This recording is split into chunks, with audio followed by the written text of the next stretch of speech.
సమర్పించి ఉండగా దేవుడికి మహిమ కలుగును గాక. వేదన చాలా కంపల్సరీ కదా.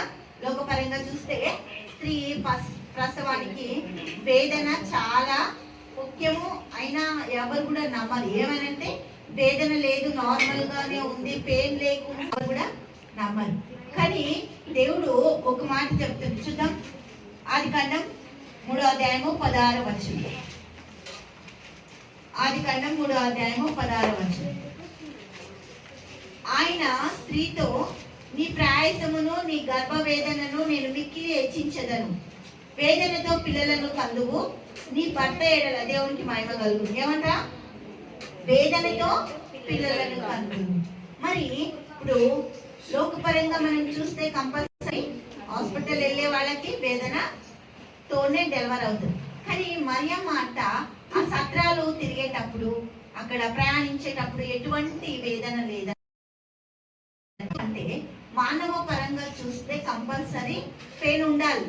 కానీ ఈమెకి దేవుడు అనుగ్రహించింది కదా, పరిశుద్ధాత్మ వల్ల తన గర్భం పొందింది కాబట్టి, దేవుని కృప తన పట్ల హెచ్చుగా ఉన్నది కాబట్టి ఆమె ఏం చేసిందంట, ఆ బిడ్డని కనడానికి, క్రీస్తుని కనడానికి ఆమె నిర్ణయించుకొని నిలబడిపోయిందంట.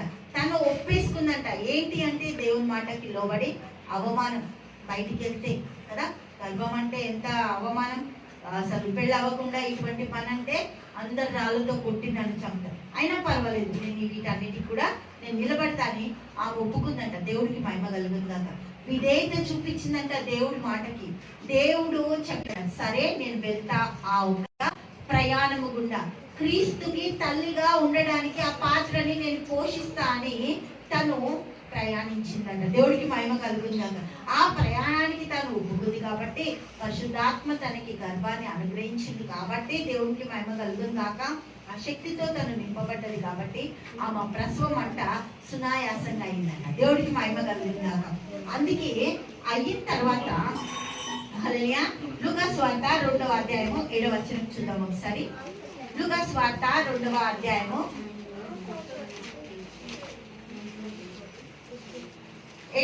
చూద్దాం. హల్లెలూయా. తన తొలిచూలు కుమారుణ్ణి కని పొద్దు గుడ్డలతో చుట్టి సత్రంలో వారికి స్థలము లేనందున ఆయనను పశువుల తొట్టిలో పరుండబెట్టెను.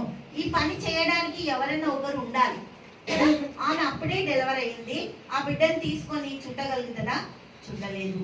తొట్టిలో పెట్టగలుగుతుందా? పెట్టలేదు. పోని లేవగలుగుతుందా? లేవలేదు.